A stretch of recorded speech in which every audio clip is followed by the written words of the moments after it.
पिछले लेक्चर में हमने कन्वर्टर का इंट्रोडक्शन डिस्कस किया था। इस लेक्चर में हम लोग single phase fully controlled half wave converter having resistive load discuss करेंगे। यानी कि आज के लेक्चर में हम लोग हाफ वेव कन्वर्टर के बारे में डिस्कस करेंगे, जिसमें कि लोड जो है वो रेजिस्टिव लोड है। Single phase fully controlled half wave converter, जिसको कि हाफ वेव रेक्टिफायर भी कहा जाता है। तो इसमें जो है आपका लोड जो है वो रेजिस्टिव लोड के लिए हम लोग डिस्कस करेंगे। The circuit diagram for single phase fully controlled half wave converter with R load is shown in figure. यानी कि हाफ वेव कंट्रोल्ड रेक्टिफायर का जो सर्किट डायग्राम है वो इस फिगर में दिखाया गया है। इसमें जो लोड है वो रेजिस्टिव लोड है और इसमें एक थायरिस्टर है जो जिसका कि एक एंड एसी सप्लाई से कनेक्टेड है और दूसरा एंड जो है वो लोड से कनेक्टेड है। जो एसी सप्लाई है उसका वो साइनसोइडल फंक्शन है Vm sin omega t। Load के अक्रॉस जो वोल्टेज है वो है आपका V0, लोड के अक्रॉस वोल्टेज, यानी कि लोड वोल्टेज या आउटपुट वोल्टेज इसको कह सकते हैं। लोड के थ्रू जो करंट है वो है I0, इसको लोड करंट या आउटपुट करंट कह सकते हैं। IS जो है ये आपका सोर्स करंट है जो कि सोर्स से फ्लो हो रहा है, तो ये सोर्स करंट है IS, जिसको कि थायरिस्टर करंट भी कह सकते हैं क्योंकि यही करंट जो है आपका थायरिस्टर के थ्रू ही फ्लो कर रहा है। VT जो है वो आपका थायरिस्टर के क्रॉस का वोल्टेज है VT। तो अब हम लोग देखते हैं कि ये सर्किट जो है आपका ऑपरेट कैसे करता है। जो आपका इनपुट सप्लाई है वो आपका साइनसोइडल फंक्शन है, यानी कि साइन वेव है। तो स्टैंडर्ड साइन वेव जो होता है उसका आपका वेव इस प्रकार का होता है। ये आपका स्टैंडर्ड साइनसोइडल सिग्नल है। तो चूँकि रेक्टिफायर जो है उसका इनपुट AC होता है, इसलिए ये आपका इनपुट जो है वो AC है। और जो साइनसोइडल फंक्शन जो होते हैं, साइनसोइडल वेव जो होता है उसका एक साइकिल 2 पाई रेडियन का होता है और हाफ साइकिल पाई रेडियन का होता है। तो इसमें अगर हम बात करें कि ये जो आपका इनपुट सप्लाई है, इनपुट सप्लाई जो है आपका साइनसोइडल वेव है, तो जब जीरो से फर्स्ट हाफ साइकिल की अगर हम बात करें तो फर्स्ट हाफ साइकिल आपका 0 से पाई तक है। 0 से पाई जो इसका वेव फॉर्म है उसको फर्स्ट हाफ साइकिल कहते हैं या इसको पॉजिटिव हाफ साइकिल कहते हैं। और पाई से 2 पाई में जो वेव फॉर्म है इसको नेगेटिव साइकिल या फिर सेकंड हाफ साइकिल इसको कहते हैं। तो अगर हम 0 से पाई की बात करें, 0 से पाई की ही अगर हम सिर्फ बात कर रहे हैं, तो इस दौरान जो है आपका इनपुट सिग्नल जो है ये आपका पॉजिटिव है, यानी कि जो वेव फॉर्म है आपका पॉजिटिव दिख रहा है। दूसरे शब्द में कह सकते हैं कि यहाँ का जो टर्मिनल है सप्लाई का वो पॉजिटिव है और यहाँ का निगेटिव है। तो उस केस में जो आपका थायरिस्टर है इसका जो एनोड है वो पॉजिटिव से कनेक्टेड है, सप्लाई के पॉजिटिव से कनेक्टेड है, इसलिए ये थायरिस्टर जो है फॉरवर्ड बायस्ड है। यानी कि इस पीरियड में 0 से पाई इस पीरियड में जो थायरिस्टर है वो हमारा फॉरवर्ड बायस्ड है। तो 0 से पाई तक हमारा थायरिस्टर फॉरवर्ड बायस्ड है। लेकिन जब तक थायरिस्टर को ट्रिगर नहीं किया जाएगा, ऑन नहीं किया जाएगा, तब तक कोई भी करंट को ये पास नहीं करेगा। तो हमने ये माना कि किसी पार्टिकुलर एंगल, यहाँ 0 से पाई है तो बीच में कई सारे एंगल्स हैं, π/2 भी है, π/2 पे मैक्सिमम वैल्यू है इसका। तो कोई भी बीच का एंगल जिसको कि हम अल्फ़ा कह रहे हैं, तो किसी पार्टिकुलर एंगल, इस अल्फ़ा एंगल पे इस थायरिस्टर को टर्न ऑन किया गया, ट्रिगर किया गया अल्फ़ा एंगल पे। तो अगर हम मानते हैं कि 0 से अल्फ़ा जो है ये आपका 0 से अल्फ़ा तक आपका थायरिस्टर जो है आपका ऑफ था, टर्न ऑफ था, यानी कि वो कंडक्ट नहीं कर रहा था। तो 0 से अल्फ़ा तक आपका थायरिस्टर फॉरवर्ड बायस्ड तो था लेकिन कंडक्ट नहीं कर रहा था, तो इसलिए कोई भी करंट इसमें फ्लो नहीं कर रहा था, इसलिए कोई भी वोल्टेज जो है इस बीच में नहीं आ रहा था। यानी कि 0 से पाई तक थायरिस्टर भले ही फॉरवर्ड बायस्ड था लेकिन आपका आउटपुट कुछ नहीं था। उसके बाद थायरिस्टर को अल्फ़ा एंगल पे, यानी कि इतना वेव फॉर्म पास होने के बाद, इतना वेव फॉर्म पास हो जाने के बाद थायरिस्टर को टर्न ऑन किया गया। तो जैसे ही थ्रेशर को टर्न ऑन किया जाएगा तो थ्रेशर जो है टर्न ऑन होने के बाद क्लोज्ड स्विच की तरह काम करेगा। तो क्लोज्ड स्विच की तरह काम करेगा यानी कि शॉर्ट सर्किट की तरह काम करेगा। तो जैसे ही ये टर्न ऑन होगा तो आपका जो लोड है वो सोर्स से कनेक्ट हो जाएगा। तो लोड जब सोर्स से कनेक्ट हो जाएगा तो लोड के अब इस सर्किट में करंट भी फ्लो करेगा, इस सर्किट में करंट भी फ्लो करेगा। और मान लेते हैं कि I0 करंट फ्लो कर रहा है। तो जब करंट फ्लो करेगा और इस लोड के थ्रू करंट फ्लो करेगा तो इसके क्रॉस वोल्टेज भी होगा। तो इसके क्रॉस वोल्टेज क्या होगा, जो लोड है इसके क्रॉस वोल्टेज क्या होगा जब करंट फ्लो कर रहा है, तो इसके क्रॉस वोल्टेज क्या होगा। तो चूंकि ये शॉर्ट सर्किट है तो जो लोड है वो सोर्स से डायरेक्टली कनेक्टेड है। तो हम कह सकते हैं कि जो लोड का क्रॉस वोल्टेज है वो सोर्स वोल्टेज ही है, यानी जो सोर्स वोल्टेज है वही लोड वोल्टेज है। जब थ्रेशर आपका ये टर्न ऑन है तो लोड वोल्टेज और सोर्स वोल्टेज बराबर है। तो ये आपका अल्फा था, ये यहाँ पे पाई है। अल्फा को फायरिंग एंगल कहते हैं, जिस समय थ्रेशर को टर्न ऑन किया गया उस एंगल को फायरिंग एंगल कहा जाता है। तो अल्फा हमारा फायरिंग एंगल है। तो जब तक यानी 0 से अल्फा तक हमारा जो है वो करंट फ्लो नहीं कर रहा था और आउटपुट वोल्टेज भी नहीं था। लेकिन अल्फा के बाद जो है थ्रेशर हमारा कंडक्ट करने लगा तो आउटपुट वोल्टेज भी मिलेगा, आउटपुट करंट भी मिलेगा। तो आउटपुट वोल्टेज जो है वो सोर्स वोल्टेज के बराबर ही होगा। तो सोर्स वोल्टेज हमारा क्या था, तो सोर्स वोल्टेज तो ये साइनसॉइडल वोल्टेज है, ये साइनसॉइडल वोल्टेज जो है यही सोर्स वोल्टेज है। तो जो सोर्स वोल्टेज का वेव फॉर्म है अल्फा से लेकर पाई तक, ये इतना वेव फॉर्म, यही वेव फॉर्म आपको आउटपुट के रूप में मिलेगा। यानी कि यहाँ से यहाँ तक ये वाला वेव फॉर्म जो है वो आपको आउटपुट के रूप में मिलेगा। इसके पहले वाला जो वेव फॉर्म है वो आउटपुट के रूप में नहीं मिलेगा, क्योंकि उस समय थ्रिस्टर टर्न ऑन नहीं था। तो आउटपुट वेव फॉर्म जो है ये हमारा इस प्रकार से मिलेगा। क्योंकि 0 से लेके पाई तक थ्रिस्टर हमारा फॉरवर्ड बाइस्ड ही रहेगा, तो कंडक्ट करता रहेगा। एक बार थ्रिस्टर को टर्न ऑन कर दिया जाए अल्फा पे तो फिर ये पाई तक ये कंडक्ट करता ही रहेगा। तो आउटपुट वोल्टेज जो है हमारा इस प्रकार से मिलेगा। उसके बाद क्या है कि नेगेटिव हाफ साइकिल में यानी कि सेकंड हाफ साइकिल में जो है वो इसकी पोलैरिटी रिवर्स हो जाएगी। जो सप्लाई है यानी कि ये टर्मिनल आपका माइनस हो जाएगा और ये टर्मिनल आपका प्लस हो जाएगा। तो उस केस में फिर जो थ्रिस्टर है उसका जो एनोड है वो नेगेटिव से कनेक्ट हो जाएगा। तो नेगेटिव से कनेक्ट हो जाएगा तो इसका मतलब है कि थ्रिस्टर हमारा रिवर्स बाइस्ड हो गया। जब रिवर्स बाइस्ड हो जाएगा तो ये करंट फ्लो होने नहीं देगा। करंट को ये यानी कि ये आपका ओपन स्विच की तरह काम करेगा, यानी ओपन सर्किट आपका ओपन हो जाएगा। तो उस केस में कोई भी करंट फ्लो नहीं करेगा।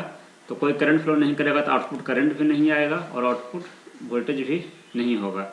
यानी कि पाई से 2 पाई तक इस बीच में आपको आउटपुट वोल्टेज नहीं मिलेगा, आउटपुट करंट भी नहीं मिलेगा।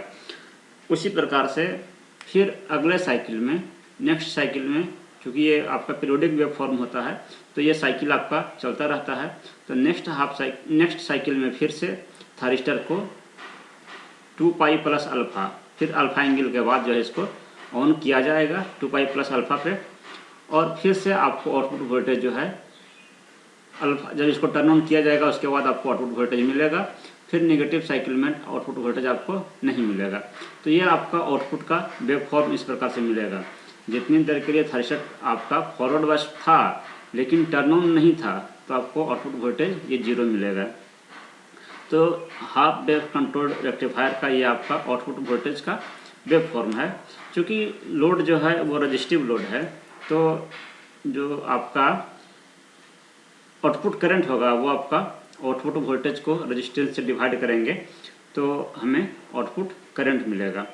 आउटपुट वोल्टेज बटा रेजिस्टेंस को डिवाइड करेंगे तो आउटपुट करंट मिलेगा।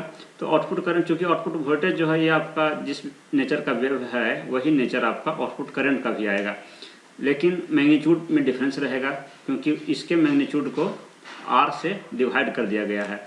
तो वेव फॉर्म का जो नेचर है करंट का, आउटपुट करंट का, वो नेचर वही रहेगा लेकिन ये मैग्नीट्यूड में कम जाएगा, मैग्नीट्यूड इसका कम हो जाएगा। और जितने देर के लिए आउटपुट वोल्टेज नहीं था उतने ही देर के लिए आपका आउटपुट करंट भी नहीं होगा। तो इस प्रकार से थ्रिस्टर जो है आपका इसमें ऑपरेट करता है।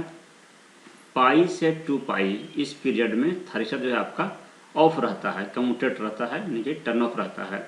और थारिस्टर कितने देर के लिए कंडक्ट कर रहा है, तो अल्फा से लेके पाई तक, अल्फा से लेकर पाई तक कंडक्ट कर रहा है।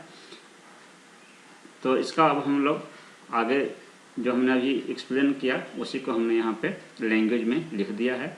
In the circuit shown, circuit जो दिखाया गया है उसमें the thyristor is connected with an AC supply and resistive load, यानी कि जो सर्किट दिखाया गया है हाफ वेव कंट्रोल रेक्टिफायर का, उसमें थारिस्टर जो है वो एसी सप्लाई से और लोड से कनेक्टेड है। V0 जो है वो आपका आउटपुट वोल्टेज है across load. I0 output current है जो कि लोड के थ्रू फ्लो कर रहा है। Vs आपका एसी सप्लाई है, एसी इनपुट सप्लाई है।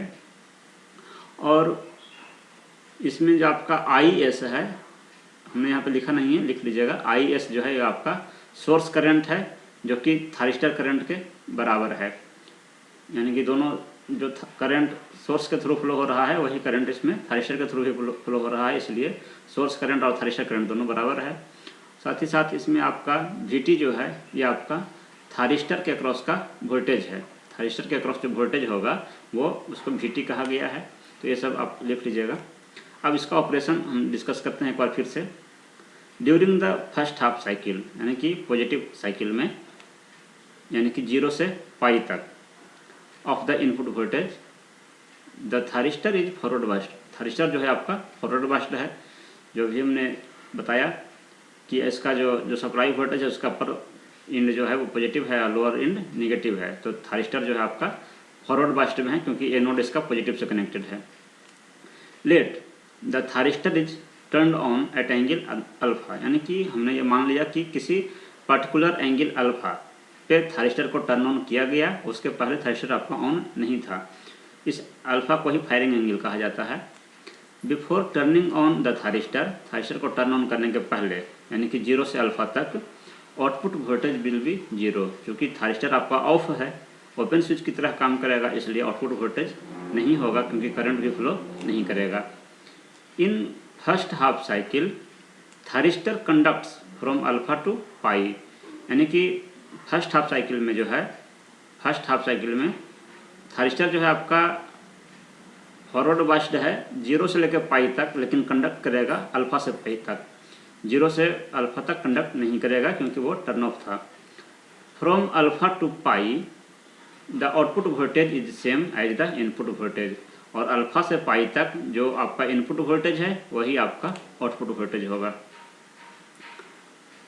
ड्यूरिंग सेकेंड हाफ साइकिल, यानी कि negative cycle of the input voltage, the thyristor is reverse biased, यानी कि नेगेटिव साइकिल में यानी सेकेंड हाफ साइकिल में जो इनपुट सप्लाई है इसका जो नेगेटिव साइकिल है, यानी सेकेंड हाफ साइकिल यानी पाई से 2 पाई, पाई से 2 पाई तक, इस बीच में जो थारिस्टर है वो आपका रिवर्स बाइस हो जाएगा, क्योंकि जो सोर्स है उसका अपर एंड नेगेटिव और लोअर एंड पॉजिटिव हो जाएगा। तो थारिस्टर आपका इसका एनोड जो है वो नेगेटिव से कनेक्ट हो गया, इसलिए ये रिवर्स बाइस हो गया। Hence current through the load is 0, इसलिए ये ओपन स्विच की तरह काम करेगा तो करंट को फ्लो होने नहीं देगा, इसलिए आपका जो करंट है वो 0 हो जाएगा। देयरफॉर आउटपुट वोल्टेज इज 0, और आउटपुट वोल्टेज भी आपका 0 हो जाएगा, यानी कोई भी आउटपुट वोल्टेज नहीं मिलेगा नेगेटिव साइकिल में। The process repeats in each cycle, और यही प्रोसेस जो है आपका प्रत्येक साइकिल में रिपीट होता है।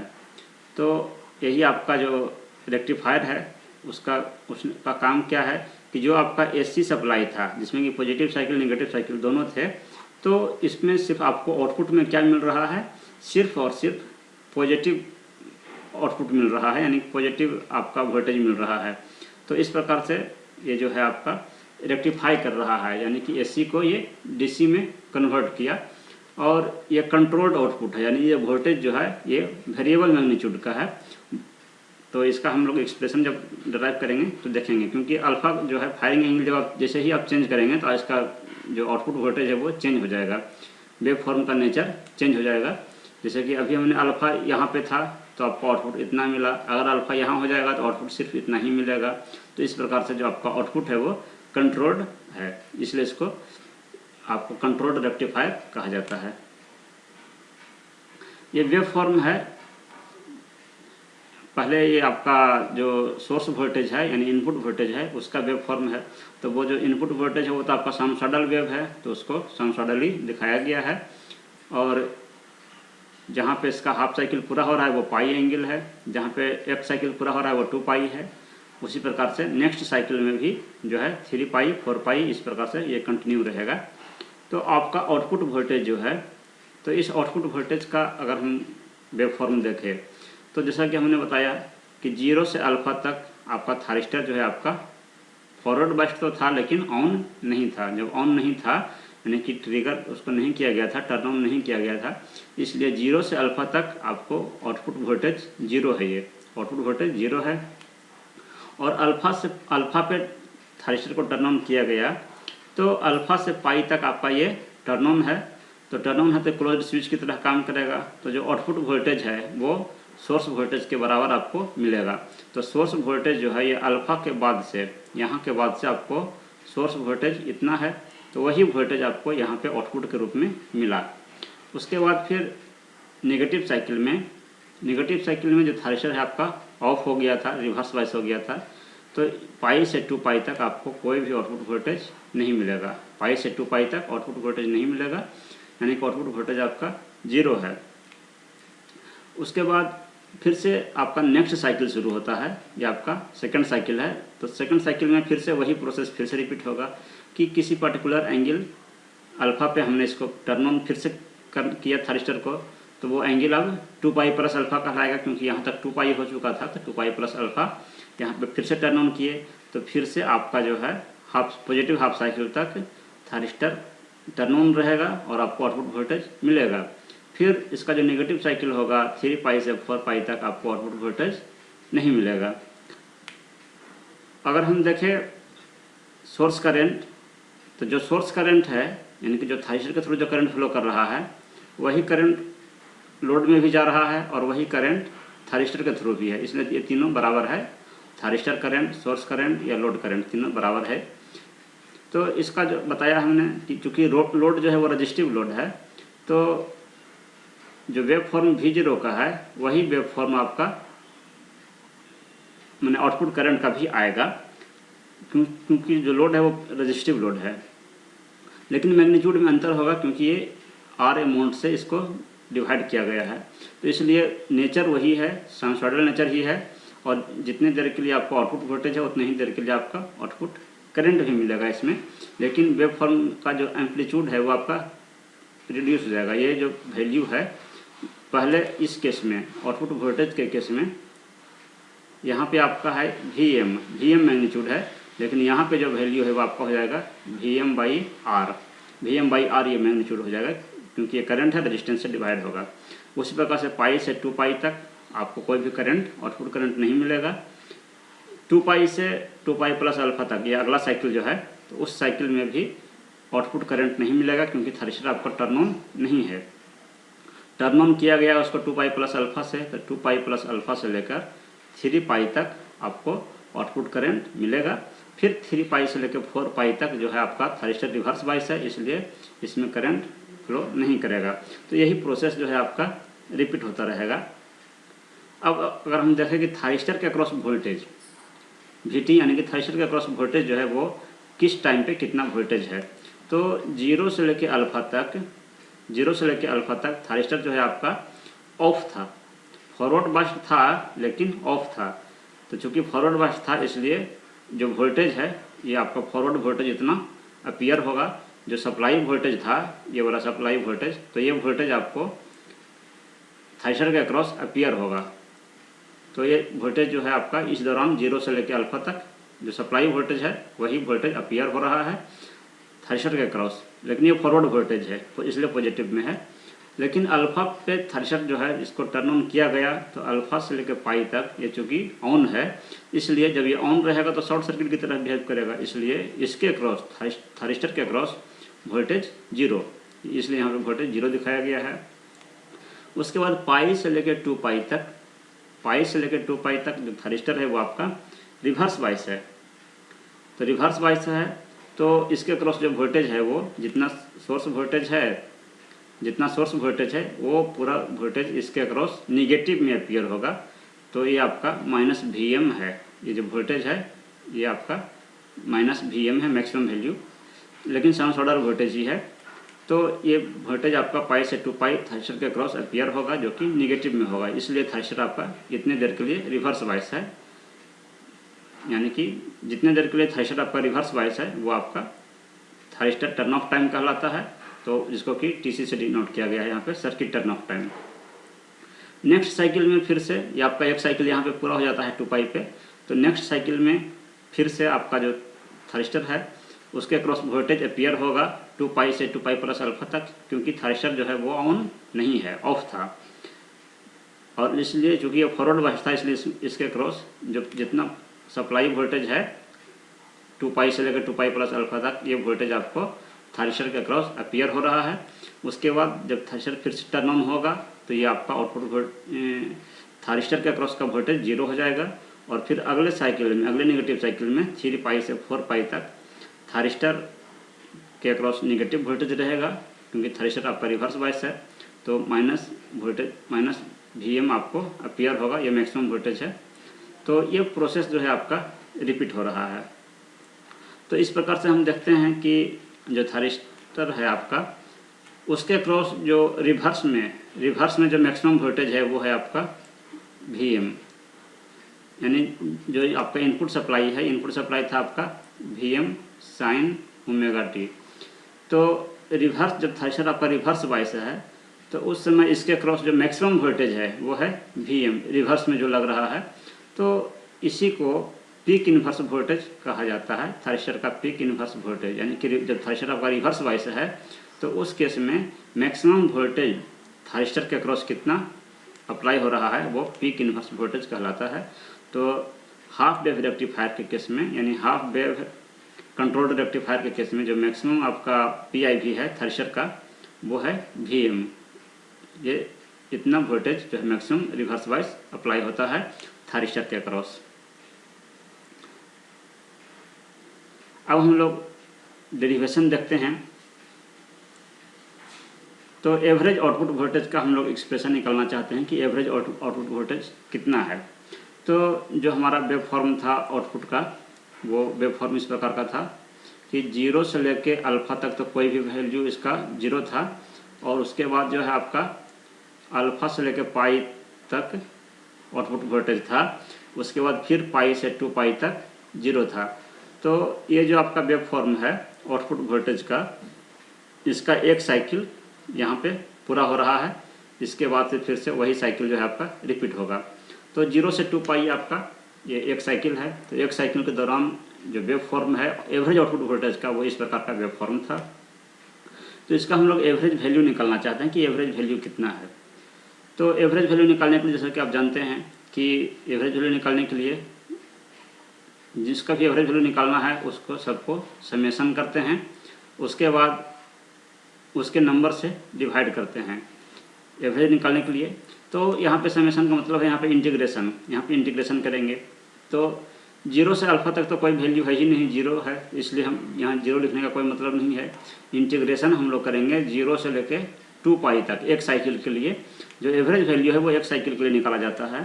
तो 0 से 2 पाई तक इंटीग्रेशन करेंगे जो वेव फॉर्म है उसका, और एक टाइम पीरियड से इसको भाग लगाएंगे। तो एक टाइम पीरियड कितना है, 2 पाई है, क्योंकि एक टाइम पीरियड यहाँ से यहाँ तक है, तो 2 पाई से इसको डिवाइड करेंगे, तो ये हमारा एवरेज वैल्यू कहलाएगा।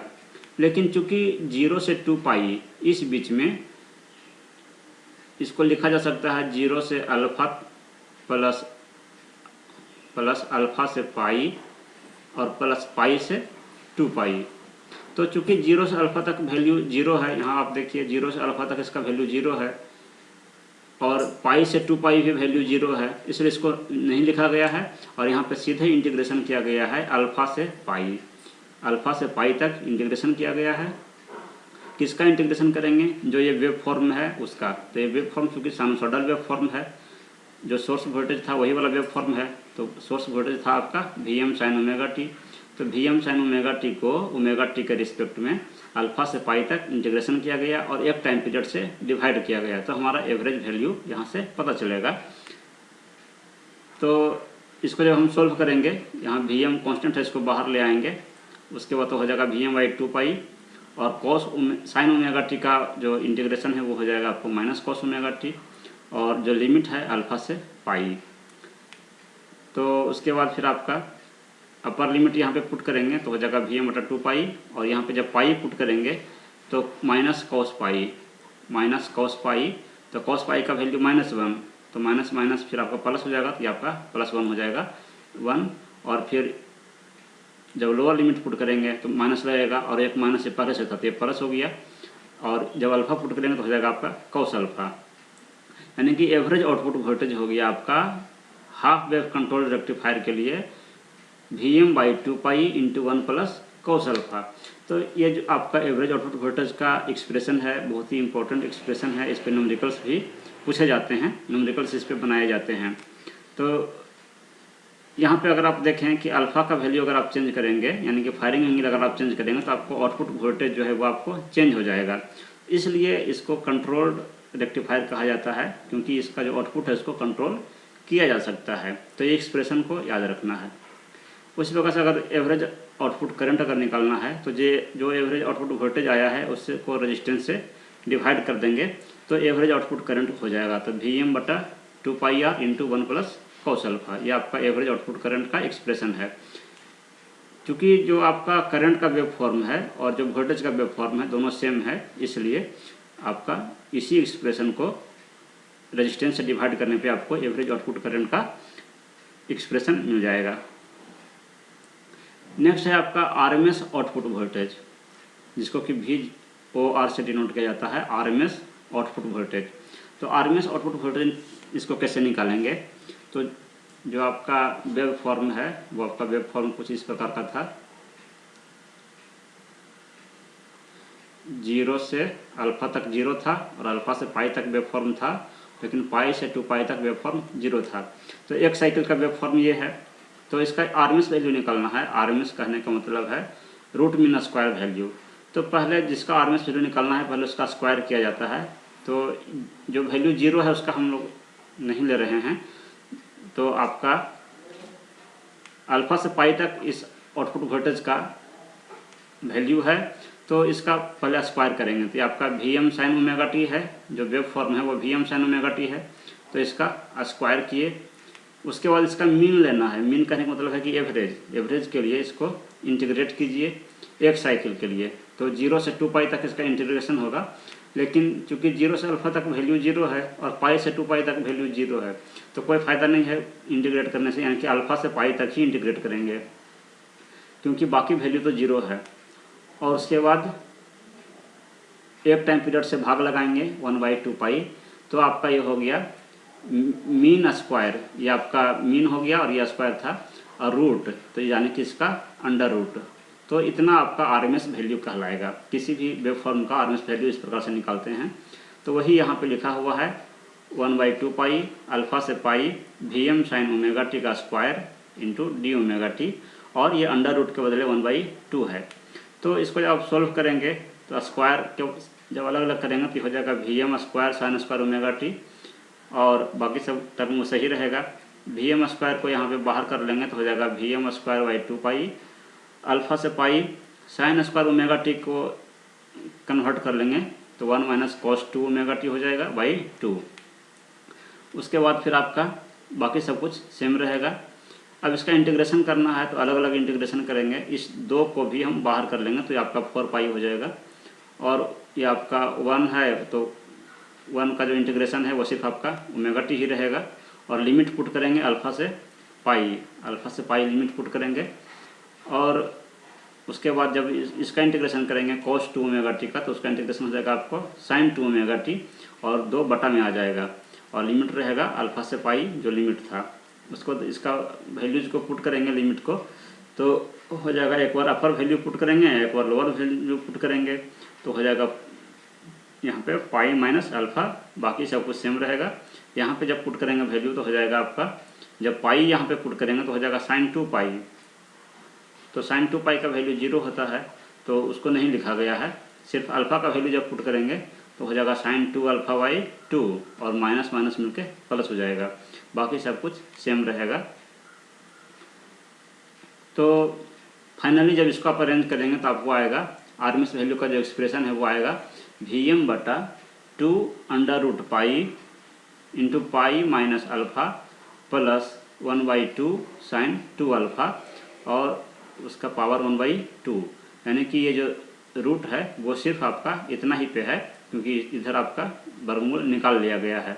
तो ये आपका जो हाफ वेव कंट्रोल रेक्टिफायर है उसका जो आउटपुट वोल्टेज है उसका आरएमएस वैल्यू है। तो ये भी आपके लिए इम्पोर्टेंट है, इस फार्मूला को याद रखिएगा।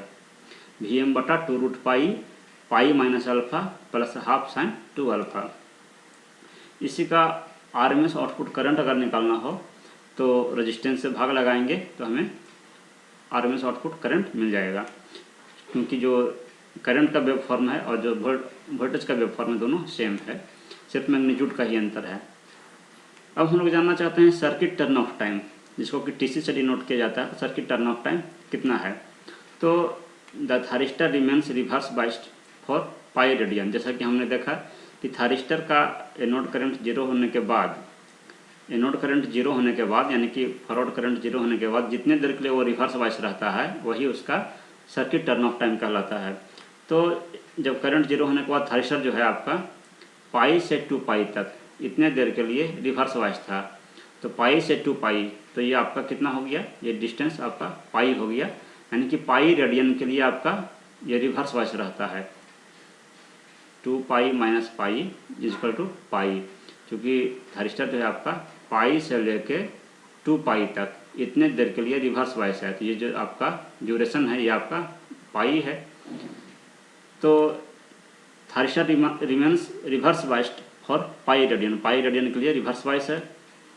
दैट इज हम लोग कह सकते हैं, चूँकि आपका एक्स एक्सिस है वो ओमेगा टी था, तो इसलिए कह सकते हैं कि omega T C equal to pi, और ये जो टाइम है उसकी जगह पे हम सर्किट टर्न ऑफ टाइम लिख दिए, चूँकि हम सर्किट टर्न ऑफ टाइम निकाल रहे हैं। तो यानी omega T C equal to pi radian के लिए ये आपका टर्न ऑफ था। तो यहाँ से अगर हम टी सी का वैल्यू निकालेंगे तो हो जाएगा पाई बाई ओमेगा, यानी जो थारिस्टर है वो आपका पाई बटा ओमेगा सेकेंड के लिए रिवर्स बाइस रहता है। तो ऑब्जेक्टिव में ये पूछा जाता है कि हाफ वेव कंट्रोल्ड रेक्टिफायर में थारिस्टर कितने देर के लिए रिवर्स बाइस है या उसका सर्किट टर्न ऑफ टाइम कितना है। तो सर्किट टर्न ऑफ टाइम अगर सेकंड में पूछा जाए, यूनिट अगर सेकंड है तो पाई बटा ओमेगा, अगर रेडियन है तो पाई रेडियन के लिए रिवर्स बाइस है। नेक्स्ट है थारिस्टर कंडक्शन टाइम, यानी कि थारिस्टर कितने देर के लिए कंडक्ट कर रहा है। तो जैसा कि हमने देखा था कि थारिस्टर जो है आपका अल्फ़ा से लेके पाई तक कंडक्ट कर रहा था, यानी कि अल्फ़ा से लेके पाई तक इतनी ही देर के लिए आपका थारिस्टर जो है आपका कंडक्ट कर रहा था। तो अल्फ़ा से पाई यह ड्यूरेशन हो गया आपका पाई माइनस अल्फ़ा, यानी कि thyristor conducts for pi minus alpha radian. Pi minus alpha radian के लिए कंडक्ट कर रहा है, तो हम लिख सकते हैं कि ओमेगा टी ऑन, चूँकि ये ओमेगा टी का वैल्यू है तो omega T on equal to pi minus alpha.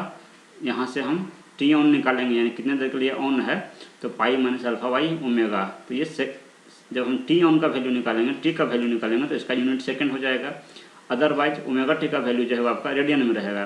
तो ये भी आपका ऑब्जेक्टिव में पूछा जाता है कि single phase half wave controlled rectifier में थारिस्टर का कंडक्शन पीरियड क्या है। कंडक्शन पीरियड, तो कंडक्शन पीरियड अगर रेडियन में पूछा जाए तो पाई माइनस अल्फ़ा, और अगर सेकंड में पूछा जाए तो पाई माइनस अल्फ़ा बाई ओमेगा। तो ये थारिस्टर का कंडक्शन पीरियड है, इतने देर के लिए थारिस्टर कंडक्ट करता है। नेक्स्ट आपसे पी आई भी पूछा जा सकता है कि पी आई भी हाफ वेव कंट्रोल रेक्टिफायर के लिए कितना है, तो वो है आपका वी एम, यानी कि मैक्सिमम रिवर्स वोल्टेज जो अप्लाई हो रहा है थारिस्टर के अक्रॉस वो वी एम था, जो हमने अभी देखा था वेव फॉर्म में कि वी एम यानी कि पाई से 2 पाई तक थारिस्टर आपका रिवर्स बाइस था, लेकिन मैक्सिमम रिवर्स बाइस वोल्टेज जो था वो था वी एम। तो ये सब चीज़ें आपसे एग्जाम्स में पूछे जाते हैं।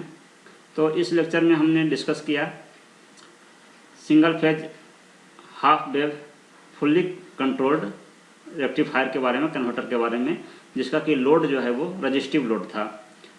अगले लेक्चर में हम लोग आरएल लोड के लिए डिस्कस करेंगे, यानी कि single phase fully controlled half wave converter, लेकिन लोड जो होगा वो आपका आरएल लोड होगा। तो अगले लेक्चर में हम लोग डिस्कस करेंगे। Thank you.